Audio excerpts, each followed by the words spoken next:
पर हम लोगों ने देखा जिन्वू यहाँ पे अपने स्किल्स की मदद से यहाँ पे एंड मॉन्स्टर को मार देता है। तभी हम लोग देखते हैं कि चा की हालत बहुत ज्यादा खराब होती है और जिन्वू के पास कोई भी ऑप्शन नहीं होता उसको ठीक करने का। तभी जो जिन्वू होता है वो ऐसे एक हंटर बियोंग को अपने शैडो आर्मी में ऐड कर लेता है, जिस चीज को देख के बाकी सारे हंटर्स बहुत ज्यादा चौंक रहे होते हैं। लेकिन जो बियोंग होता है वो हमारे चा को यहाँ पे हील करने लग जाता है। तभी हम लोग देखते हैं जो पाक्यून होता है वो बहुत ज्यादा शॉक हो रहा होता है और यहाँ पे जिन्वू के पास आके बोलता है कि मेरा दोस्त कभी भी बैटल में जाना पसंद नहीं करता था, क्या तुम इसको अपने बैटल में हमेशा यूज करोगे? वो एक साफ दिल और एक अच्छा इंसान था, उसको बैटल में और लड़ाई करना बिल्कुल भी पसंद नहीं था। मैं तुमसे रिक्वेस्ट करता हूँ कि प्लीज उसको कभी भी बैटल में यूज मत करना। इस चीज को हमारा जिन्वू यहाँ पे सुन रहा होता है और कह रहा होता है कि मैं जानता हूँ कि मैंने उसको कोई कमांड भी नहीं दिया और वो यहाँ पे चा को जाके हील कर रहा है। मैं जान गया हूँ कि वो एक अच्छा और एक साफ दिल इंसान रहा होगा। एंड फिर वो यहाँ पे युंगसू को बोलता है पहले तो तुम मेरे कंधे से अपना हाथ हटाओ और मैं इसके लिए दोबारा नहीं बोलूंगा। और रही बात इस बात की तो हाँ मैं एग्री करता हूँ, मैं उसको अपने शैडो में कभी भी यूज नहीं करूंगा। बोलने के बाद हमारा जो जिन्वू होता है वो यहाँ पे बियोंग के पास जाता है और उसको टच करके यहाँ पे शैडो एक्सटेंशन कैंसिल कर देता है, जिससे जो बियोंग का जो शैडो होता है वो यहाँ पे गायब होने लगता है और बियोंग यहाँ पे एक जिन्वू को थैंक यू कह के यहाँ से गायब हो जाता है, जिसको देख के जो पाक युंगसुन होते हैं वो बहुत ज्यादा खुश होता है क्योंकि आफ्टर ऑल भाई वो उसका एक फ्रेंड जो था। तभी यहाँ से सी शिफ्ट होता है और हम लोग देखते हैं कि फाइनली हमारे सारे हंटर्स अभी जेजू आइलैंड की रेड को कंप्लीट करके बाहर आ रहे होते हैं। तभी जिन्वू यहाँ पे कहता है कि तुम लोग जाओ मैं थोड़ी देर में आता हूँ। तभी यहाँ पाक उनसे पूछता है कि तुम हमारे साथ नहीं चलोगे क्या? तभी हमारा जिन्वू यहाँ पे बोलता है कि जेजू आइलैंड पे अभी भी बहुत सारे एंट मॉन्स्टर्स बाकी है जिनको मुझे खत्म करना है, तो तुम लोग चलो मैं आप लोगों के लिए रास्ता खाली करता हूँ। तभी हम लोग देखते हैं सीजन 2 के एपिसोड 13 के स्टार्टिंग में होशिनो को, जो कि जापानीज शिप के ऊपर बैठा होता है और उसके सामने कुछ मेंबर्स होते हैं, वो उनसे बोल रहा होता है कि इस मॉन्स्टर को कोई भी डिफीट नहीं कर सकता क्योंकि यहाँ तक कि इसने सारे ऐसे हंटर्स को मार दिया है। तभी रेजन बोलता है कि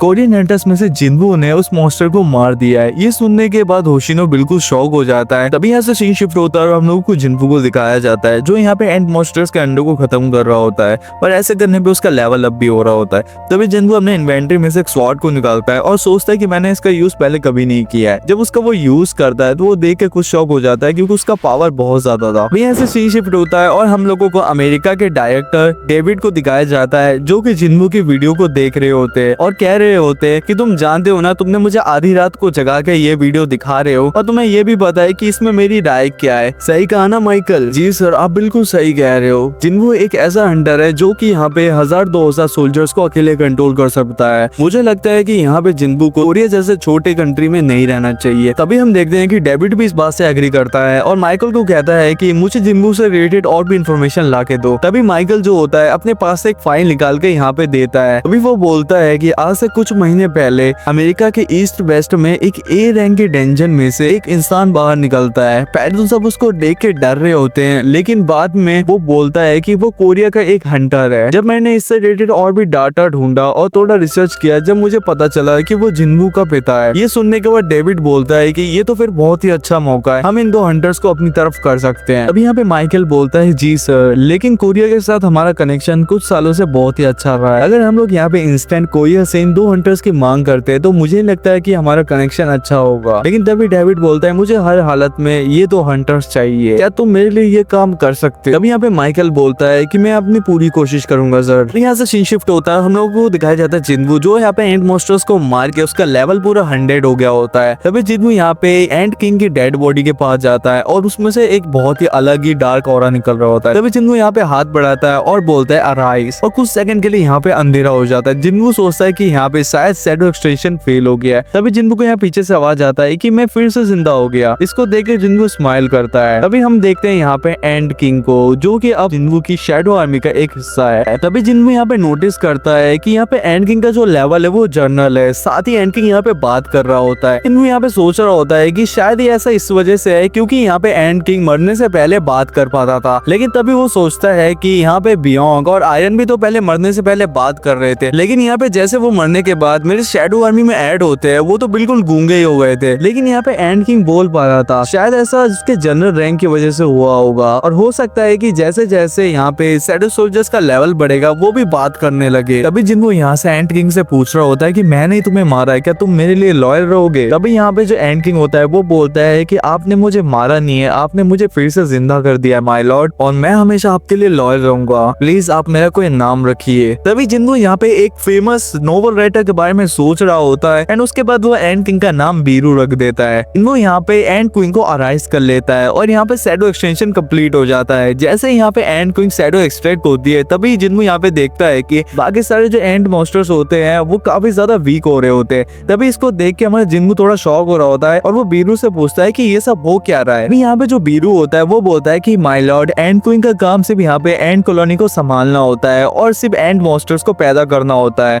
इसके अलावा और वो कुछ भी नहीं कर सकती। तभी यहाँ पे जिन्वू कहता है कि तुम कहना क्या चाहते हो कि एंट क्वीन यहाँ पे बैटल नहीं लड़ सकती? तभी यहाँ पे जो बीरू होता है वो बोलता है कि जी माय लॉर्ड, आप बिल्कुल सही कह रहे हो, यहाँ पे एंट क्वीन है वो बैटल नहीं लड़ सकती है। फिर जिन्वू सोचता है कि फिर तो ये मेरे किसी काम की नहीं है। फिर जिन्वू यहाँ पे एंट क्वीन के शैडो के पास जाता है और उसको टच करके शैडो एक्सटेंशन कैंसिल कर देता है, जिससे यहाँ पे शैडो एक्सटेंशन फेल्ड हो जाता है और यहाँ पे जो एंट क्वीन है वो यहाँ पे गायब हो जाती है। अभी हम देखते हैं कि यहाँ पे बाकी सारे शैडो सोल्जर्स को जो यहाँ पे क्रिस्टल्स को जमा कर रहे होते हैं, लेकिन हमारा जिन्वू यहाँ पे उनको ये करने से मना कर देता है और कहता है कि इन क्रिस्टल्स की मदद से यहाँ पे इस आइलैंड को फिर से रिबिल्ड करने में मदद मिलेगी, तो तुम इन सब क्रिस्टल को यहीं पे छोड़ दो। तभी हम लोग देखते हैं जिन्वू यहाँ पे बीरू से पूछ रहा होता है कि तुम्हें पता है क्या अभी यहाँ पे कितने एंट मॉन्स्टर्स जिंदा है? तभी यहाँ पे बीरू बोलता है जी माय लॉर्ड, मैं आपको बता सकता हूँ, रेड शुरू होने से पहले यहाँ पे 8700 के आसपास यहाँ पे एंट मॉन्स्टर्स थे, लेकिन रेड खत्म होने के बाद सिर्फ 4000 ही यहाँ पे एंट मॉन्स्टर्स हैं, जो कि अब यहाँ पे उनका कोई लीडर नहीं है, तो वो अब इधर उधर बस घूम रही है। तभी जिन्वू यहाँ पे बीरू से पूछता है क्या तुम मेरे लिए इन सभी एंट मॉन्स्टर्स को मार सकते हो? तभी यहाँ पे जो बीरू होता है वो बोलता है जी माय लॉर्ड, मैं आपके कहने में इन सारे एंट मॉन्स्टर्स को मार सकता हूँ। तभी हम यहाँ से सिटी का सीन देखते हैं जहाँ पे बहुत सारे एंट मॉन्स्टर की एक कॉलोनी यहाँ पे सिटी पे हमला कर देती है,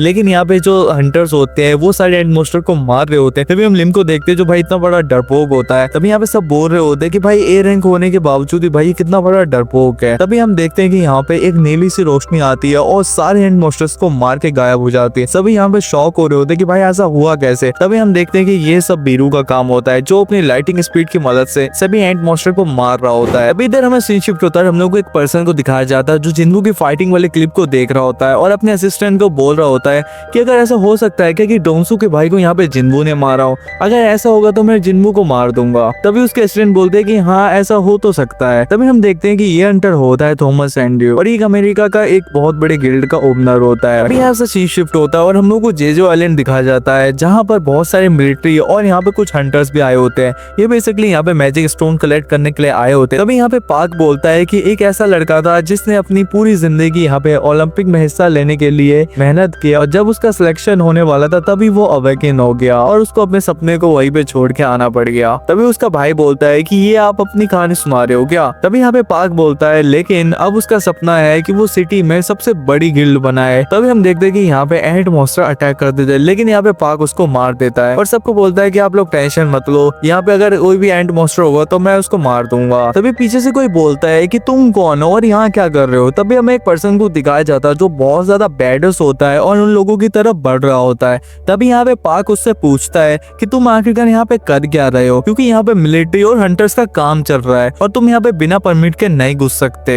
तभी हम देखते हैं वो जो पर्सन होता है वो बीस्ट लैंग्वेज में कुछ बोलता है, तो गाइस ये और कोई नहीं बल्कि बीस्ट मोनार्च होता है। तभी हम पीछे से किसी की चुटकी बजाने की आवाज आती है, यानी कोई स्नैप करता है और यहाँ पे सारे लोग सो जाते हैं। वैसे और कोई नहीं बल्कि आइस मोनार्च होता है। बीस्ट मोनार्च उनसे पूछता है कि तुमने आखिरकार इन लोगों के साथ क्या किया है? तभी यहाँ पे जो आइस मोनार्च होता है वो बोलता है कि मैंने इनके साथ कुछ भी नहीं किया, बस मैंने इनको सुला दिया है। तभी बीस्ट मोनार्च आइस मोनार्च से कहता है कि तुम देख रहे हो ना आखिरकार उस पर्सन ने यहाँ पे क्या किया है। तभी यहाँ पे आइस मोनार्च बीस्ट मोनार्च से कहता है कि पता नहीं आखिरकार वो ह्यूमंस की मदद ही क्यों कर रहा है। तभी जो बीस्ट मोनार्च है वो कहता है कि वो इसी सिटी के अंदर रहता है, क्या हमें उस पे हमला करना चाहिए? तभी यहाँ पे जो आइस मोनार्च है वो यहाँ पे पोर्टल खोल के चला जाता है। तभी जो बीस्ट मोनार्च है वो कहता है कि तुम तो बहुत बड़े डरपोक हो, और वो भी अपना पोर्टल खोल के यहाँ से गायब हो जाता है। शिफ्ट होता है, हम लोग को जिन्वू को दिखाया जाता है जो यहाँ पे जेजो आइलैंड में मरे हुए हंटर्स की फ्यूनरल में आया होता है। फिर हम देखते हैं कि जिन्वू इतना ज्यादा फेमस हो गया होता है कि सब उसको जान रहे होते हैं, उसके बारे में वाहवाही कर रहे होते हैं, लेकिन कुछ पर्सन ऐसे होते हैं जो उसकी बेइज्जती कर रहे होते हैं और कह रहे होते हैं कि जिन्वू वहाँ पे अगर पहले पहुंच जाता तो यहाँ पे कोई हंटर मरता ही नहीं, कि यहाँ पे पाक यूनो भी होता है। तभी जिन्नू से बोलता है कि मुझे पहले विश्वास नहीं था कि एक अकेला हीरो पूरी लड़ाई को जीत सकता है, और लेकिन जब से मैंने तुम्हें देखा है तो मुझे एहसास हुआ कि मैं कितना गलत हूँ कि एक अकेला हीरो भी यहाँ पे पूरी लड़ाई को जीत सकता है, और जिन्नू तुम्हें इस कहानी के मेन हीरो हो। तभी जिन्नू यहाँ पे चा की तरफ देखता है जो उससे शर्मा के उधर मुंह घुमा लेती है। तभी जिन्नू बोलता है कि आखिरकार ऐसा इसने क्यों किया, लेकिन जिन्नू जैसे यहाँ से जा रहा होता है तभी पीछे से एक आवाज आता है कि हेलो सर, मैं आपको काफी देर से ढूंढ रहा था। ये पर्सन अमेरिका के एक स्पेशल एजेंट होता है जिसका नाम एडम होता है। एडम यहाँ से बोलता है कि मैं आपको ढूंढने के लिए आपको ऑफिस पे गया था लेकिन आप वहाँ पे नहीं थे। तभी भी जिन्नू बोलता है कि हाँ, मुझे यूनू ने बताया तो था कि कोई मुझे ढूंढ रहा है। तभी यहाँ पे एडम बोलता है कि सर, मैं आपके लिए एक ऐसा इन्फॉर्मेशन लेकर आया हूँ जो और किसी कंट्री को नहीं पता है।